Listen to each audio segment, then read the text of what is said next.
இப்போ சென்னையில ரெண்டே பேருக்கு நடுவுல தான் போட்டி.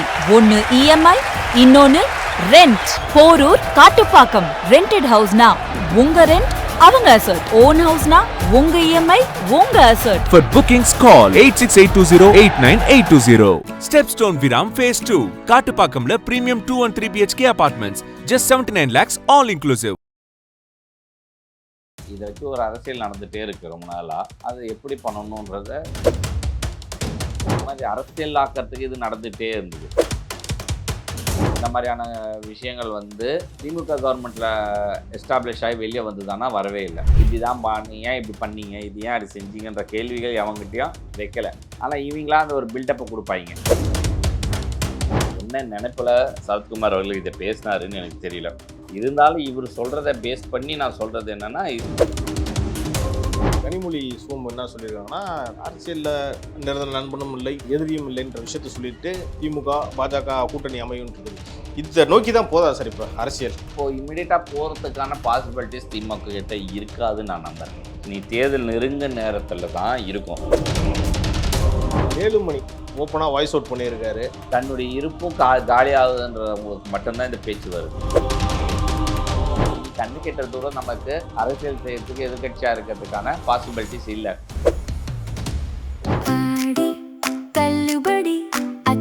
பேரும் அல்லம்படி 6 முதல் 60% வரை ஆடி தள்ளுபடியுடன் super Saravana stores, Chennai, Madurai, Kovai.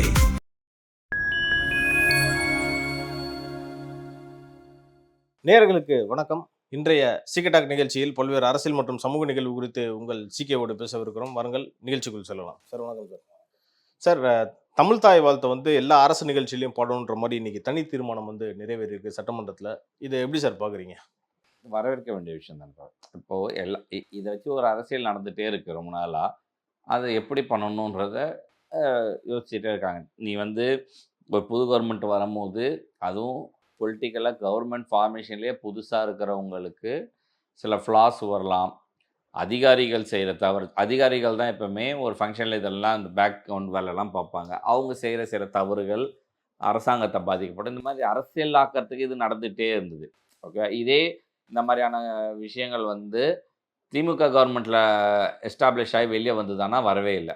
Okay, திமுக கவர்மெண்ட்டில் எப்படி வந்ததுன்னா, நாங்கள் தமிழ்தாய் வாட்டை தான் முன்னாடி பாடுவோம் அப்படின்னு இவங்களா உருட்டுற மாதிரி உருட்டுவாங்க. எவனும் கேட்கவே இல்லைங்க. புரியுதா நீ சொல்லிட்டு? இப்படி தான் ஏன் இப்படி பண்ணீங்க, இது ஏன் அது செஞ்சீங்கன்ற கேள்விகள் எவங்கிட்டையும் வைக்கலை. ஆனால் இவங்களா அந்த ஒரு பில்டப்பை கொடுப்பாங்க. ஓகேவா? அப்படி தவறி நிறைய இடத்துல நடந்திருக்கு அப்படின்றது வச்சு உதயநிதி ஒரு மீட்டிங்கில் கூட நடந்ததை நான் கேள்விப்பட்டேன், ஞாபகம் இருக்குது அந்த டைமில்.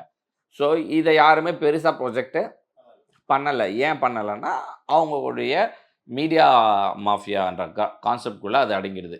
இப்போ இந்த கவர்மெண்ட்டை வந்த உடனே சின்ன சின்ன விஷயமா பெருசு பண்ணி கவர்மெண்ட் இதெல்லாம் வச்சு ஒரு ப்ரெஷர் கொடுத்துட்டே இருக்காங்க. கவர்மெண்ட் இதை பார்த்தாங்க, இந்த உங்களுக்கு தேவை இது தானே, முடிச்சிடறோம், நாங்கள் பார்த்துக்கோங்க அப்படின்னு முடிச்சிடுறாங்க. அவ்வளோதான். இதை வச்சு நீங்கள் அரசியல் பண்ண முடியாதுன்றது தான் ரியாலிட்டி. Okay sir. அடுத்தபடியாக நாட்டாமை குடும்பத்தை சேர்ந்த நாட்டாமை குடும்பத்தில் போயிடலான்னு நான் பார்க்குறேன். பல பேரும் அந்த முடிவு எடுத்திருக்காங்கன்னு நினைக்கிறேன். இது எப்படி சார் பார்க்குறீங்க? அவர் நாடாரு, நாட்டாமை கவுண்டர்ஸ்ன்னு நினைக்கிறேன். இந்த ரெண்டு எப்படி மிக்ஸ் ஆகுதுன்னு எனக்கு தெரியல. என்ன நினைப்பில் சரத்குமார் அவர்கள் இதை பேசினாருன்னு எனக்கு தெரியல. நம்ம இந்த கம்யூனிட்டி பாலிட்டிக்ஸோ கேஸ்ட் பாலிட்டிக்ஸ்குள்ளே நம்ம போகிறது கிடையாது.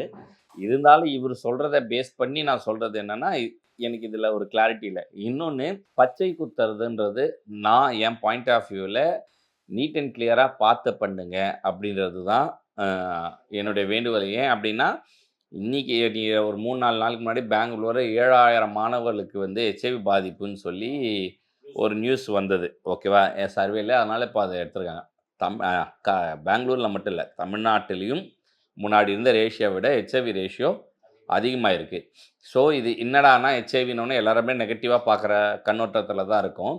இந்த ஊசி, இந்த பச்சை குத்துறதுன்றது, அந்த ஊசி இன்ஸ்ட்ருமெண்ட் இதை பண்ணுறாங்க இல்லையா, ப்ரொஃபஷ்னல் பண்ணுறது வேறு. அது கரெக்டாக இது பண்ணணும், அதை ஸ்டெரிலைஸ் பண்ணி அதை ரீயூஸ் பண்ணுறதோ, இல்லைனா அந்த நீடில் திருப்பி யூஸ் பண்ணாமல் புதுசு பண்ணுறது. இப்போ அது ப்ரீமியமானதாக இருக்கும். 10,000 ரூபாய் 20,000 ரூபாய் பண்ணுறது தான் அதை கொடுத்து பண்ணுறவங்களா இருப்பாங்க. இப்போ நார்மலான மக்களுக்கு பச்சை குத்துகிறதுன்றது ஆர்வமாக இருக்கும் போது, ஒரு 500,000 ரூபாய் இருக்கிற இடத்துல லோக்கலில் அவங்க ஊசி மாற்றுறாங்களா, இது மாற்றுறாங்களான்னு தெரியாது. மாதிரி யாருக்கு குத்துறது, யாருக்கு குத்துறாங்க அப்படின்ற ஒரு விஷயம் இருக்குது. இன்னைக்கு ஹெச்ஐவின்ற டிசீஸ் வந்து நேரடியாக உருவாகி பரவுறதை விட இன்னொருத்தர் மூலியமாக இருந்து பரவுறது தான் அதிகமாக இருக்குது. ஓகேவா? இதுக்கு காரணங்கள் என்ன அப்படின்னா, ஜென்ரலாக நீ பார்க்குறேன்னா, இப்போ ஒரு லாரி டிரைவர்ஸ் அப்படின்னா, இப்போ நீ கவர்மெண்ட் ஹாஸ்பிட்டலில் போய் பப்ளிக் ஹெல்த் சென்டர்லலாம் நீ போகிறேன்னு வச்சுக்கோயேன், அவருடைய மனைவி வந்து ப்ரெக்னென்சி ஆகிறவங்கெல்லாம் ஹாஸ்பிட்டலுக்கு வராங்கன்னா, உங்கள் வீட்டுக்கார் என்னன்னு தெரியும் போது லாரி டிரைவர்னால் முதல்ல இந்த டெஸ்ட் எடுப்பாங்க. ஏன் அப்படின்னா, இவங்க வந்து ஊர் ஊராக சுற்றுறதுனால இவங்களுடைய இதில் வந்து ஒரு டிசிப்ளின் இருக்காது அப்படின்றது. ஏன்னா அடுத்த ஜென்ரேஷனுக்கு இது பாஸ் ஆகக்கூடாது, அதுக்கேற்ற மாதிரி இங்கேயே இவங்க வந்து ப்ரிகாஷனரி வேலை பார்க்கணுன்னு பார்ப்பாங்க.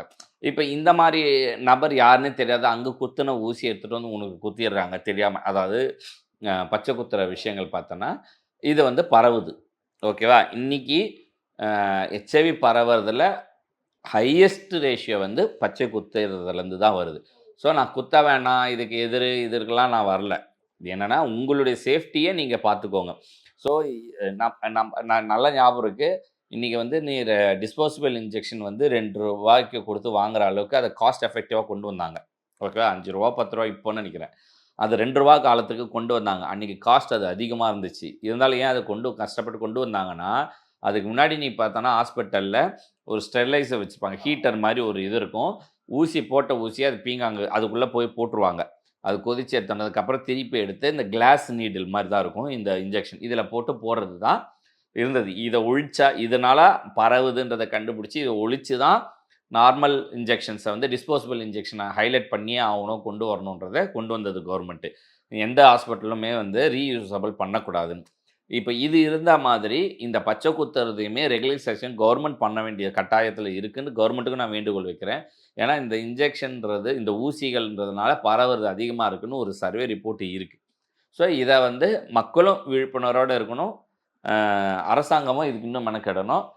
கம் டு த பாயிண்ட், நாட்டாமே எதை பரப்பணும்னு நினைக்கிறன்றதை அவரே முடிவு பண்ணிக்கிட்டோம். இவ்வளோ பெரிய மக்கள் பிரச்சனை இருக்கிறப்போ இது தேவையில்லாததுன்னு எனக்கு தோணுது.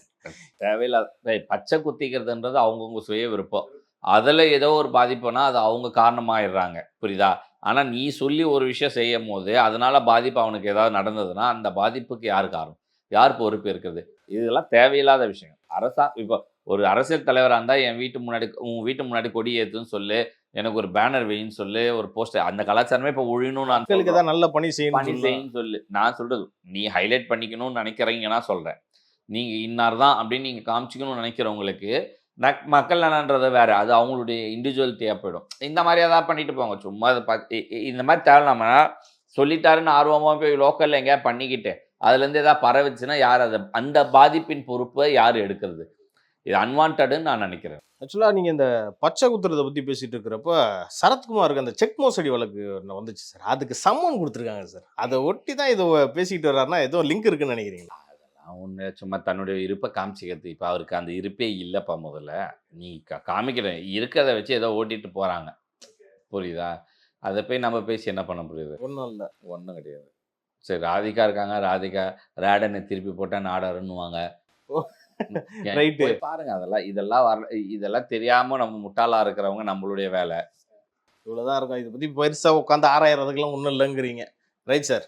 அதே மாதிரி இப்போ ராஜ்யசபா எம்பி, திமுகவுடைய எம்பி கனிமொழி சோமு என்ன சொல்லியிருக்காங்கன்னா, அரசியலில் நிரந்தர நண்பனும் இல்லை, எதிரியும் இல்லைன்ற விஷயத்த சொல்லிட்டு நம்ம ஏற்கனவே பேசியிருக்கோம். திமுக பாஜக கூட்டணி அமையுன்றதுக்கு இதை நோக்கி தான் போதா சார் இப்போ அரசியல்? இப்போ இமிடியேட்டாக போகிறதுக்கான பாசிபிலிட்டிஸ் திமுக கிட்ட இருக்காதுன்னு நான் நம்புகிறேன். நீ தேர்தல் நெருங்க நேரத்தில் தான் இருக்கும். அது வரைக்கும் மியூச்சுவல் அண்டர்ஸ்டாண்டிங்கில் ஏதாவது நடக்கலாம். அதாவது சட்டங்கள் கொண்டு வர்றதுக்கோ அதுக்கு வெளிநடப்புன்ற மாதிரியான விஷயங்கள் நடத்தி இப்போ பில் பாஸ் பண்ண வைக்கிறதோ இந்த மாதிரியான விஷயங்கள் இது இவங்க தான்ல ஸ்டேட்டில் நிறைய பேர் இதை வேலை செய்கிறாங்க. சரியா? சந்திரபாபு நாயுடு கூட கூட்டணியாக இருந்தாலும் ஜெகன்மோகன் ரெட்டி ஆதரவு தெரிவிப்பார், புரியுதா? இந்த மாதிரியான நிறைய விஷயங்கள்ல இருக்குது. திமுக இப்போ என்ன பண்ணுறாங்கன்னா அடித்தளம் போடுறாங்க, ரியாலிட்டி அது கனிமொழி மூலியமாக நடக்கிறதாகவே வச்சுக்கோங்க. இதனால் என்ன பலன்? அதாவது தெளிவாக ஒரு விஷயம் சொல்கிறேன், இதை தான் அரசியல்ன்றதை நீங்கள் புரிஞ்சுக்கோங்க. ஒரு 2 நிமிஷம் 2 லைனில் சொல்கிறேன். அதிமுக தோற்றவுடன் அதிமுக தலைவர்கள்லாம் டிவிக்கு கூட நின்று ஆட்சி நடத்தினா லைம்லைட்டில் இருப்போம், நமக்கு வீக் ஆகாது. ஏன்னா ஏற்கனவே 5 வருஷம் லைம்லைட்டில் இல்லை. இது ஸ்ட்ராட்டஜிக் மூவ், இதுதான் ஸ்ட்ராட்டஜி. உன் கட்சியை காப்பாற்றுறதுக்கு என்ன வழி. எடப்பாடி பண்ணுறது வேற, ஓகேவா? அந்த மாதிரி இப்போ நீ தமிழ்நாட்டில் அரசியலில் நீ இல்லை, அரசியலில் நீ இப்போ எதிர்கட்சி ஆகிட்டாங்க. இவங்க என்ன பண்ணாலுமே எதிர்த்து நிற்க முடியாத அளவுக்கு எதிர்க்க வந்து ஸ்ட்ராங்காக இருக்கிறதுனால தனக்கு ஒரு கிரிப்பு தேவைன்ற இடத்துல எங்கேயோ ஒரு இடத்துல பவரில் இருக்கணும். ஒன்று மத்தியில் இருக்கணும். இது வந்து கலைஞர் செய்கிற வேலை. இங்கே மாநிலத்தில் ஆட்சி இல்லைன்னா மத்தியத்தில் இருந்து அங்கேருந்து நாசூக்கா எல்லா வேலையும் செய்வாங்க. நான் சொன்னால 2001 2004 பீரியடில் இந்த பிரிட்ஜு பாலங்கள் திட்டங்களுக்கெல்லாம் வந்து டிஆர் பால் மூலிமா இன்டெரக்டாக ஒரு ஜீவோ போட்டு எல்லாத்தையும் ஸ்டாப் பண்ணாங்க. 50 கோடிக்கு மேலே எந்த திட்டமாக இருந்தாலும் சென்ட்ரல் கவர்மெண்ட் ஒப்புதல் வேணுன்ற மாதிரி. அது பேர் என்ன, இந்த இது சொல்லுவாங்களே பசுமை தீர்ப்பாயம், இந்த மாதிரியான ட்ரிபியூனல் இல்லைடா, அதுக்குன்னு இந்த ஃபாரஸ்ட் என்ஓசின்லாம் சொல்லுவாங்க. இந்த சுற்றுச்சூழலினுடைய என்ஓசிலாம் வாங்கணுன்றத கொண்டு வராங்க. அந்த மாதிரி நான் சொக்கா உன்னை வந்து டாமினேட் பண்ணி இப்போ அங்கே போய் அப்படி உக்காந்தா அவங்களோட திட்டங்கள் எப்படி இருக்கும்னா, நீ இங்கே எதாவது பண்ணும் போது இதுக்கு ஆப்ப வைக்கிற மாதிரி இருக்கும். அதுக்கான ப்ராசஸ் தான் இவங்க பண்ணுறாங்களோன்னு நான் நினைக்கிறேன். ஓகேவா? நீ அங்கே போய் ஸ்ட்ராங்காக உக்காந்துட்டாங்கன்னா அந்த ப்ராசஸை இன்டெரக்டாக இங்கே கண்ட்ரோல் பண்ணலாம். அதுக்காக தான். ஆனால் நீங்கள் பார்த்தீங்கன்னா இப்போ சமீபத்தில் கூட ஸ்டாலின் வந்து இந்த மத போதகர்கள்லாம் சந்திச்சாரு. அது கூட என்ன சார் ரீசனாக இருக்கும் சந்திச்சதுக்கு திடீர்னு? நான் கூட்டணி மாறுறேன், நீங்கள் உங்களுடைய ஆதரவு என்னன்னு பாருங்கள், எங்களுக்கு நீங்கள் இந்த தேர்தல் ஆதரவு கொடுக்கல, நான் என்னுடைய ஸ்டாண்டை மாற்றிக்கிறேன், உங்களுக்கு இதில் எந்த ஆட்சேபனை இல்லை. ஆட்சேபனைன்னு சொன்னாலும் ஒன்றும் பண்ண போகிறது கிடையாது. இவங்களை யாரும் ஆட்சேபனை நேரடியாக இப்போ போதகர்களோ இவங்களோ யாரும் நேரடியாக உட்காந்து பேசும்போதெல்லாம் நீங்கள் அங்கே போனீங்கன்னா நான் வெளியே போயிடுவேன் அப்படின்லாம் யாரும் பேச மாட்டாங்க. ரியாலிட்டி வெளியில் வரும்போது இந்த இடத்துல ஏதாவது கிரிப்பு கிடச்சிச்சின்னா வேணால் எதிர்த்து பேசுவாங்க. ஆப்போசிட் சைடில் ஒரு கிரிப்பு கிடச்சாங்கன்னா நீங்கள் தப்புன்னு சொல்லுவாங்க. இப்போ இந்தியன் முஸ்லீம் லீக் மாதிரியான கட்சிக்கு 60 வருஷம் ஆச்சு எதிர்த்து பேசுறதுக்கு. புரியுதா? அமைச்சரவைக்கு வந்ததுக்கு அப்புறம் அந்த ஸ்ட்ராங்குன்ற வந்ததுக்கு அப்புறம் தான் அவங்களால பேசி அவங்களுக்கு அந்த கிரிப் உள்ள. ஏன் இத்தனை நாள் பிஜேபியோட கூட்டணி வைக்கும் போதும் அவங்க தான் இருந்தாங்க. இப்போ நீ 60 ஆண்டு கால கூட்டணினாலே பிஜேபியை மத்தியில் ஆதரிக்கும் போது அவங்க திமுக ஆதரவு வந்திருக்காங்கன்னு தானே அர்த்தம். ஸோ இது எங்கே போய் முடியுது? இது ரியாலிட்டி என்னென்னா, இவங்க யாருமே பொதுநலனாக ஒரு விஷயங்களை செஞ்சுருவாங்கலாம் நம்ம நம்புறதில்ல. பவர் எங்கே இருக்குது மேலே. இப்போ உன்னை விட ஒருத்தர் பெரிய மேலே இருக்காங்கன்னா அவங்கள சொல்கிறது கேட்கறதுன்றது நம்மள வழக்கம். அதை தான் இவங்க பண்ணுவாங்க. இவர் கூப்பிட்டு பேசி இவர் சொல்லியிருப்பார், நாங்கள் போகிறோங்க, நான் பின்னாடி என்னன்றதை பார்த்துக்கலாங்க அப்படின்றது சொல்லியிருக்கலாம், அப்புறம் பார்த்துக்கலாம், நீங்கள் இன்றைக்கி ஆதரவு தெரிவிக்கல, நான் அதனால் என்னுடைய முடிவை மாற்றிக்கிறேன்னு கூட சொல்லியிருக்கலாம். Right sir. இப்போ தமிழ்நாட்டில் வந்து ரொம்ப ஒரு பெரிய பிரச்சனைன்னு பேசப்படுற விஷயம், அந்த கரண்ட் பில் எல்லாருக்குமே அதிகமாக வருதுன்னு சொல்லிட்டு இருக்காங்க. அது பின்னாடி என்ன சார் காரணம் இருக்குது? அது நான் தான் ஏற்கனவே சொல்லிட்டேனப்பா, எரருன்றது வேற. ஓகேவா? இப்போ ஒரு வீடியோ கூட இது தெரிஞ்சு ட்ரெண்ட் ஆகிட்டு இருக்கு. ஒருத்தர் வந்து இந்த நான் போன தடவை இந்த 200 யூனிட்டு 250 இப்போ 258, போன ஆட்சியில் 206. ஓகேவா? இதை வச்சு ஒரு கால்குலேஷன் போட்டு ரெண்டுத்துக்குமே எனக்கு 257 ரூபா தான் வந்துருக்குது அப்படின்னு. அதில் அவர் தெளிவாக மறைச்ச விஷயம் என்னென்னா, 200 யூனிட்டுக்கு மேலே அவர் அந்த ஆட்சியில் செஞ்சது 6 யூனிட் தான் அதிகமாக யூஸ் பண்ணியிருக்காரு. ஆனால் இங்கே 200க்கு மேலே 56 யூனிட் யூஸ் பண்ணியிருக்காரு. 56 × 4000 ரூபா தான் போட்டாகணும், அது கணக்கு வந்திருக்கு. இதே இதில் மொத்த 200 யூனிட்டுக்குமே கணக்கு போட்டிருந்தா இவர் கட்ட வேண்டிய இது வந்து 500 சில்லரை போயிருக்கு. ஸோ அதை தெளிவாக மறைச்சி கணக்கு இது டக்குன்னு இது ஆராய்ந்து பார்த்தா தெரிஞ்சிருக்கும் பொதுமக்களுக்கு. நம்ம டக்குன்னு மேலாக்கா இது பார்க்கும் போது ஆமாம்ல கரெக்டு தானே அப்படின்ற ஃபீலு எனக்கே முதல்ல அந்த வீடியோ பார்க்கும் போது அந்த ஃபீல் இருந்துச்சு. இல்லையே இது எதோ தப்பாக இருக்குன்னு நம்ம திருப்பி அதை பார்த்து அந்த விஷயத்தை பார்த்து தெரியும் போது தான் இது தெரிஞ்சது, இல்லை இவர் வந்து கால்குலேஷனில் தப்பு பண்ணுறாரு, தெளிவாக அது பண்ணியிருக்காருன்னு. இப்போ நான் என்னன்றேன், இந்த எக்ஸ்பிளனேஷன் வந்து தேவாவுக்கு நான் கொடுக்குறேன்னு வச்சுக்கோங்க. தேவாவும் நானும் நார்மலாக பேசிகிட்டு இருக்கோம், புரியுதா? நான் பேசும்போது தேவாவும் நானும் நம்ம கேமராலாம் வச்சு என்ன பண்ணுவோம், எடுத்து வீடியோவாக போடுவோம். ஆனால் நான் பிளான்டாக ஒரு விஷயம் பண்ணியிருக்கேன். இது நார்மல் டிஸ்கஷனாக வச்சுக்கோ என் கேள்வி. இதை பிளான்டாக தான் பண்ணியிருக்கேன், அது தெளிவாக மறைச்சிருக்காங்க. இப்போ இந்த சில செய்தித்தாள்கள்லாம் செய்தி சேனல்கள்லாம் சில நியூஸ்களை இருட்டிப்பு பண்ணி அவங்களுக்கு தேவையானதை ஹைலைட் பண்ணுறாங்க, திமுக சார்பான்னு சொல்கிறாங்களே, அந்த மாதிரி இந்த செய்தியும் பிணையப்பட்ட செய்திகளாக தான் நான் பார்க்குறேன். பட் அதுக்காக இந்த பிரச்சனைகளே இல்லையா, இந்த எரர் இல்லையானா எரர் இருக்குது. அதனால சொல்கிறேன், எப்பவுமே 1% எரர் கண்டிப்பாக இருக்கும். அந்த எரர் வந்து நீங்கள் கம்ப்ளைண்ட் பண்ணி ரிவைஸ் பண்ணலன்னா தான் நீங்கள் அந்த கம்ப்ளைண்ட்டாக ரைஸ் பண்ணணும், இல்லைனா அது தேவையில்லாத விஷயம். சார், இதில் ஒரு விஷயம் வந்து ஒரு நெரேட்டிவ் செட் பண்ணுறாங்கன்னா, இப்போ டிஎம்கே ஐடி விங் பல விஷயத்த ஃபேக்காக நரேட் பண்ணிட்டு இருக்காங்களே, அது எப்படி சார் பார்க்கறது? இப்போ சமீபத்தில் இந்த ஆம்புலன்ஸ் விஷயத்தை நான் பார்த்துருப்பீங்கன்னு நினைக்கிறேன். ஏப்ரல் மாதம் நடந்த வீடியோவை இந்த மாதம் நடந்த மாதிரியும் டிவிக்கு ஆட்சியில் இந்த மாதிரி நடக்குதுன்ற மாதிரியும் ஹைலைட் பண்ணி காட்டுறாங்க. அது அன்வான்டாக தான் நான் பார்க்குறேன். சரி, இது பண்ண என்ன ஆகுதுன்னா, நீ வலிமையாக இருந்து எதிராளி வீக்காக இருக்கும்போது உன்னுடைய பேச்சு இடிப்படும். இல்லை என்ன பிரச்சனை, நீங்கள் வீக்காக இருக்கீங்க, உங்கள் எதிராளி ரொம்ப ஸ்ட்ராங்காக இருக்கார். எதிராளின்றது கவர்மெண்ட்டு ஸ்ட்ராங், அவங்க சோஷியல் மீடியாவில் உங்களை விட ஹெவி ஸ்ட்ராங்காக இருக்காங்க. இன்னொன்று, இதில் வந்து அவங்க கட்சி ஆளுங்கன்னு கூட கிடையாது, பொதுமக்களாகவே இது நிறையா விஷயங்களை கண்டுபிடிச்சி அவங்களே போய் தன்னெழுச்சியாக போட வராங்க நிறைய பேர் வீடியோஸ். ஸோ அதை நீங்கள் பாருங்கள். அதுதான் நான் சொல்கிறேன். நம்ம என்றைக்குமே சொல்கிற ஒரே விஷயம், முதல் செய்தி தலைப்புச் செய்தியை பார்த்துட்டு அந்த செய்தியினுடைய உள்ளர்த்தங்களை பார்க்காம விட்டுறாதீங்கன்றதை நம்ம என்றைக்குமே சொல்லிட்டு இருக்கோம். இதுக்கு சிறந்த எடுத்துக்காட்டாக நம்ம பல தடவை தனி ஒருவனுடைய மூவி டைலாக்ஸை நம்ம ஹைலைட் பண்ணுறோம். எல்லா விஷயத்தையும் நம்ம ஆராய்ஞ்சு தெரிஞ்சுக்கிறது தான் முக்கியமாக படுதே தவிர கொடுத்தான் போக்கில் ஒரு விஷயத்தை முடிவு பண்ணி செய்ய வேண்டான்றது நம்மளுடைய வேண்டுகோள். மேலோட்டமாக இதையும் பார்த்துட்டு முடிவு பண்ணக்கூடாதுன்றீங்க. ஓகே சார், அடுத்து ரொம்ப ரொம்ப முக்கியமான விஷயம் இன்றைக்கி அரசியலில் பேச போகிறது என்னன்னா, அந்த வேலுமணி ஓப்பனாக வாய்ஸ் அவுட் பண்ணியிருக்காரு எடப்பாடிக்கு எதிராக. நீ பார்த்தீங்களா சார் அந்த நியூஸை?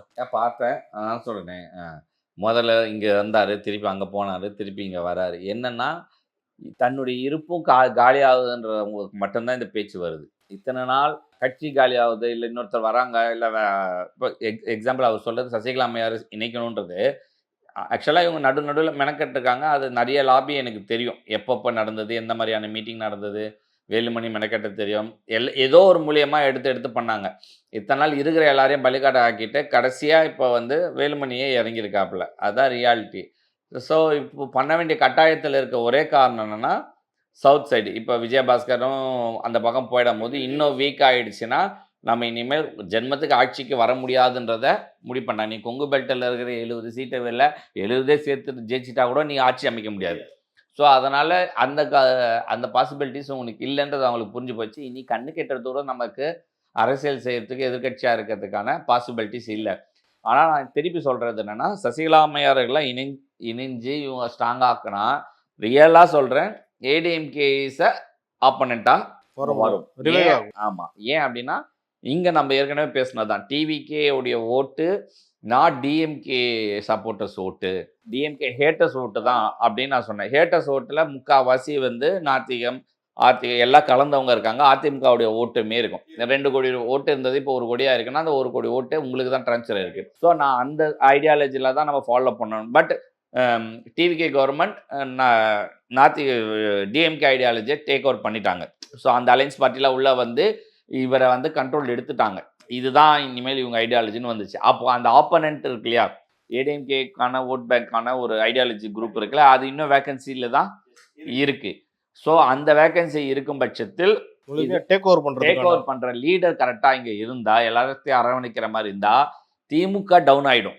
டிவிகே வளர வளர திமுக ஃபுல் டவுன் ஆகிடும். அதிமுக உங்களுடைய ஆப்பனண்ட்டாக வர வாய்ப்பு இருக்குது.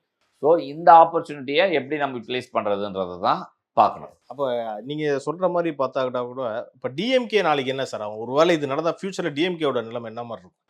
டிஎம்கே என்ன இப்போ நம்ம எப்படி சொல்கிற அதிமுக ஒளியும் போகுதுன்றோமா அந்த மாதிரி பழைய குறைய. சரி, என்னென்னா 30-40 வருஷம் எம்ஜிஆர் கட்சி ஆரம்பித்ததுக்கு அப்புறத்துலேருந்து திமுகவுடைய ஓட்டு பேங்க்கு 20-26%. அதுக்கு மேலே இதுவரை ஏறினதா சரித்திரமே. எல்லாமே அலைன்ஸு கூட்டணி அது இதுன்னு வச்சு அன்னைக்கு ஆள் சரியில்லாத ஆள். இப்போ போன 21 தேர்தலில் எடப்பாடி தலைவராக இருந்ததுனால தான் திமுக ஆப்பர்ச்சுனிட்டி. அங்கே வேறு யாராவது இருந்திருந்தால் திமுக மறுபடியும் ஆப்பர்ச்சுனிட்டி இருக்காது. நீங்கள் ரியாலிட்டிக்குள்ளே சொல்லுங்கள் ஹிஸ்ட்ரி. ஏன்னா 91-96 ஜெயலலிதா ஊழல்வாதின்னு நீங்கள் கேஸை போட்டு அரெஸ்ட் பண்ணி வச்சதெல்லாம் பார்த்துட்டாங்க. அதுக்கப்புறம் தான் 2001 மீண்டும் ஆட்சிக்கே கொடுத்தாங்க. 2001 அதிமுக மீண்டும் ஆட்சிக்கு வந்து. ஓகேவா? அந்த மாதிரி மக்கள் வந்து தேர்ந்தெடுத்ததாக கொடுக்குறாங்க. நீ சும்மாவே கதை விடாது, அதையும் அவங்க அனலைஸ் பண்ணி தான் கொடுக்குறாங்க. அதனால் சசிகலா அம்மையார் அந்த இடத்துல வந்திருந்தா கூட அதுக்கு ஸ்ட்ராங்கான அலைன்ஸ் நினச்சிருந்தாங்கன்னா இன்னைக்கு எதிர்கட்சியாக அதிமுக தான் இருந்திருக்கும். திமுக அதான் பாதத்துக்கு 3வது இடத்துக்கு போயிருக்கும். இப்போ இவங்க சொல்கிறாங்க நாங்கள் இந்த மாதிரி பல தடவை நடந்திருக்கோம், நாங்கள் வீணா போல கட்சி தூக்கி நிப்பாட்டியிருக்கோம். அத்தனை வருஷமும் தலைவராக கலைஞர் இருந்தார். இப்போ ஒரு 2018 6 வருஷத்துக்குள்ளே 2 தலைவர் ஆகிட்டாங்க, ஸ்டாலின் அண்ட் உதயநிதின்னு. ஸோ இதனுடைய டிரான்ஸ்ஃபர்மேஷன் எந்த அளவுக்கு இப்போ கலைஞர்லேருந்து திமுக ஸ்டாலினுக்கு ஃபார்வர்ட் பண்ணும்போது கண்டிப்பாக அதனுடைய அகெயின்ஸ்ட் இருக்க ஒரு 2-3% குறையும். இவருக்குன்னு எதிர்ப்புன்னு இருப்பாங்க. மதிமுக மாதிரி போனது, இந்த மாதிரி பல எதிர்ப்புகள் நடந்திருக்கும். அதுக்கு அடுத்து அங்கேருந்து உதயநிதிக்கு ட்ரான்ஸ்ஃபார்மேஷன், அதுலேருந்து திருப்பி ஒரு இது ஆகும், டைலூட் ஆகும். அந்த டைலூட்டை நம்ம ப்ராப்பராக இங்கே யூட்டிலைஸ் பண்ணோம்னா டிவிக்கே, நான் சொல்கிறது திமுக ஐடியாலஜியை தான் இப்போ டிவிக்கு அடாப்ட் பண்ணிருக்காங்க. ஃபாலோ பண்ணுறதுனால இது அப்படியே கேப்சர் பண்ணுறதுக்கு டிவிக்கான பெனிஃபிட்ஸ் அதிகம். Okay sir. ஒருவேளை கனிமொழி நாளைக்கு தலைமைத்துவத்துக்கு வந்தா எப்படி? யார் வந்தாலுமே வேலைக்காகுது. யார் வந்தாலும் வேலைக்கு ஆகுது. திமுக அது கனிமொழி வந்தாங்கன்னா அது வந்து ஒரு கேஸ்ட் பாலிடிக்ஸ்குள்ளே போய் மாட்டோம் தான் நினைக்கிறேன். கட்சி மாதிரி மாறிடுறதுக்கான வாய்ப்பு அதிகம் தான் நினைக்கிறேன். Right sir. சார், அடுத்து ஒரு முக்கியமான ஒரு சட்டம் ஒன்று கொண்டு வந்திருக்காங்க. என்னன்னா, கோயில்களில் ஃபோனோ எந்த ஒரு எலக்ட்ரானிக் சாதனமோ பயன்படுத்தக்கூடாதுன்னு சொல்லியிருக்காங்க. முக்கியமாக விஐபி வந்தாலே இதை பின்பற்றக்கூடாதுன்னு சொல்லியிருக்காங்க. பார்த்தீங்களா? இது ஏற்கனவே இந்த சட்டங்கள் இருக்குது பொதுமக்களுக்கு. ஆனால் இதை வந்து விஐபிங்களுக்கும் போகிறாங்க. என்னென்னா, ஆளாளுக்கு 10 பேர் 10 கேமரா எடுத்துன்னு வந்துட்டு நேராக உள்ளே போகிறத வீடியோ எடுத்து போட்டுட்டுறான். அப்போ நாங்களாம் லைனில் நிற்கிறோம், நாங்களாம் மனுஷனான்னு மக்கள் ஒரு கொந்தளிப்பு அதிகமாகுது. ரியாலிட்டிக்குள்ளே இதான். இனிமேல் இந்த மாதிரி விஷயங்கள் பரப்பவே கூடாது, தெரியவே கூடாதுன்றது தான் ஒரு இது சரியான விஷயந்தான். கோவிலுக்குள்ளே ஃபோன் யூஸ் பண்ணக்கூடாதுன்னு ஆல்ரெடி இருக்குது. யாரும் பண்ணக்கூடாது, பொதுமக்கள் வந்து அங்கே இது ஆகக்கூடாதுன்னு இருக்குது. இப்போ இது வந்து விஐபிகளுக்கும் போகிறவங்க சும்மா சுற்றி கேமரா எடுத்துன்னு, முக்கியமாக மீடியாஸ் நிறைய பேர் சேனல் மீடியாவை கோவிலுக்குள்ளே அலோவே பண்ணாதீங்கன்ற நான். சரியா? நான் எதுக்கு மீடியா வீடியோ எடுத்து உள்ள கோவிலை சாமி கும்பிட போகிறத என்ன செய்தின்னு நீ வந்து எடுத்து போட போகிற? நான் சொல்கிறேன், இதே கோவிலுடைய பூஜைக்கு புலஸ்காரங்களில் ஒரு ஆன்மீகம்னு ஒரு சேனல் எடுத்து போடுறீங்களா, அதை கொடுங்க. யூடியூப்காரன் காலேருந்து எடுத்து போட்டோம், அது கோவிலுக்கு பிரச்சாரமாவது ஆகும். இந்த அறநிலையத்துறையில் நீ வந்து யாரோ விஐபி வந்து சாமி கும்பிட வரதெல்லாம் நீ எடுத்து போட்டு என்ன பண்ண போற?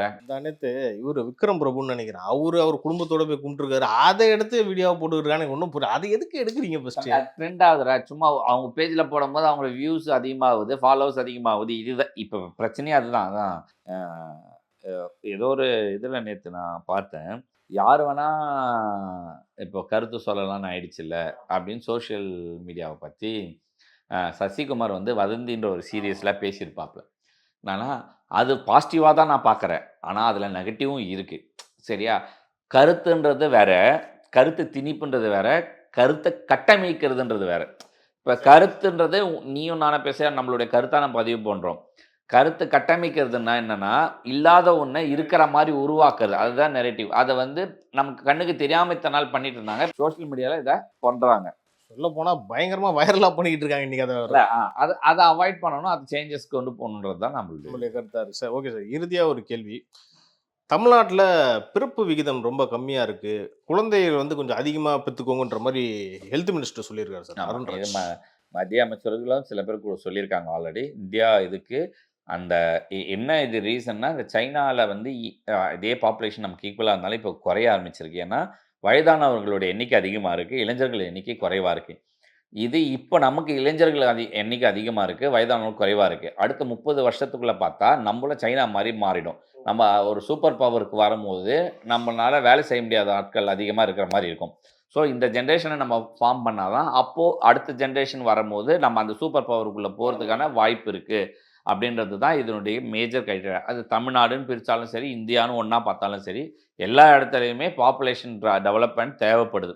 இப்போ முன்னாடி ஒரு குழந்தைன்னு இருக்கவங்கன்றதை போய் இப்போ 2-3 குழந்தைகள் பெற்றுக்கிறது ரொம்ப முக்கியன்றது நம்ம பார்க்கலாம். சரி, ஓகே சார். நீங்கள் சொல்கிறீங்க ஒரு குடும்பத்தில் 2-3 குழந்தைங்க பெற்றுக்கலாம், அப்படி தான் இருக்கணும் அப்படின்ற மாதிரி இப்போ சிச்சுவேஷன் வந்துருச்சுன்னு சொல்லிட்டீங்க. ஆனால் அதுக்கேற்ற அந்த ஃபினான்ஷியல் ஸ்டெபிலிட்டி அந்தந்த குடும்பங்களுக்கு இருக்கான்னு நம்ம யோசிக்கணும். அதுதான் அந்த இடத்துல தான் நம்ம அந்த கல்வியும் சுகாதாரத்துக்கும் அதை மருத்துவத்துறையுமே அரசாங்க சைட்லேருந்து கொஞ்சம் ஸ்ட்ராங்காக வச்சு மக்களுக்கு ஒரு நல்ல ஒரு இது கொடுத்தோன்னா இதனுடைய பேர்டன் வந்து மக்களுக்கு குறையும். நான் இப்போ நீ நல்லா புரிஞ்சுக்கோ, நான் வந்தது எங்கள் வீட்டில் 3 குழந்தைங்க, ஓகேவா? 3 பேர் பசங்க நாங்கள் இருந்தோம். ஆனால் எனக்கு முந்தின ஒரு 10 வருஷத்துக்கு முன்னாடி ஜென்ரேஷனில் கல்யாணம் பண்ணவங்க பார்த்தா ஒரு வீட்டில் 7 பேர் 8 பேர் 10 பேர்லாம் இருப்பாங்க. ஆனால் அவங்களாம் வளர்ந்துருக்காங்க, இருந்திருக்கு. என்னென்னா அன்றைக்கி நம்ம இன்றைக்கி நினைக்கிற மாதிரி ஒரு தனியார் பள்ளியில் படித்தாதான் வளர்ச்சி, சொசைட்டிக்கு ஏற்ற மாதிரி தான் இருக்குது இப்படின்ற விஷயங்கள் இல்லை. பட் இன்றைக்கி அது வந்துருச்சு. பட் நீங்கள் ஈக்குவலாக நம்ம கொடுக்க முடியும் அப்படின்னா அவங்களால அதை வந்து டெவலப் பண்ணவும் முடியும். ஸோ இந்த விஷயத்த நம்ம மெனக்கெட்டு பண்ணோம் அப்படின்னா சுகாதாரத்துக்கும் கல்விக்கும் ஒரு முக்கியத்துவம் கொடுத்தா இது வளர்ச்சி வந்து பெருகிறதுக்கான வாய்ப்பு அதிகம். அப்போ மக்களுக்கு எவ்வளோ அந்த ரோல் இருக்கோ கவர்மெண்ட்டுக்கும் அதுக்கு ஈக்குவலான ரோல் இருக்குன்றீங்க. அது இப்போ நான் சைனா சொல்கிறேன்னா, சைனால இன்னைக்கு 2வது குழந்தை பெற்றுக்கிட்டா ஒரு பணம் கொடுக்குறாங்க. அந்த குழந்தைங்க படிக்கிறதுக்கான ஃபெசிலிட்டிஸுக்கு ப்ரொவைட் பண்ணி கொடுத்துட்றாங்க. அதான் ஒரு 2வது குழந்தைக்கு ஒன்று, 3வது குழந்தைக்கு ஒன்று, அவங்க ஒவ்வொரு ஸ்டேஜுக்குமே 2 க்ரைட்டீரியா அவங்களுக்கு நிறைய பெனிஃபிட்ஸ் கொடுத்துட்றாங்க. நம்ம ஒரு குழந்தை பிறக்கும்போது யுவானில் கிட்டத்தட்ட 1.25 லட்சம் யுவான் வரைக்கும் கொடுக்குறாங்க. நம்ம ஒவ்வொரு பணத்துக்கு ஒரு 30லேருந்து 40 லட்ச ரூபாக்குள்ளே வரும். ஓகேவா? ஸோ இந்த மாதிரியான பெனிஃபிட்ஸ் எல்லாம் கிடைக்குது. இது வந்து அவன் பிரித்து கொடுக்குறான். வளர்ந்தது ஸ்கூலில் சேர்க்கணும், ஸ்கூலில் அவங்களுக்கு பெனிஃபிட்டு, அந்த மாதிரி நிறைய விஷயம். அந்த மாதிரி நம்மளும் பண்ணால் தான் இந்த விஷயத்த கொண்டு போகிறோம். அது இன்றைக்கே நம்ம பண்ணும்போது ஏன்னா கொஞ்சம் கொஞ்சமாக தான் பண்ண போகிறோம். அவங்களுக்கு வேறு வழியில் பெருசாக பண்ண வேண்டிய கட்டாயத்தில் இருக்காங்க. இப்போ அப்படி இல்லை. நம்ம ப்ரிகாஷனரியாக ரொம்ப முன்னாடியே இது சிந்திக்க ஆரம்பித்ததுனால செயல்படுத்துறதும் படிப்படியாக நம்ம பண்ணும்போது இது வந்து பெரிய பேர்டனாகவும் அரசாங்கத்துக்கு இருக்காது. இது மத்திய அரசுடைய சப்போர்ட்டும் பெருசாக இருந்து இது பண்ண வேண்டிய கட்டாயத்தில் இருக்குது. ஓகே சார், பல விஷயங்கள் பேசணும். நேரத்துக்கும் கருத்துக்கும் நன்றி. நன்றி.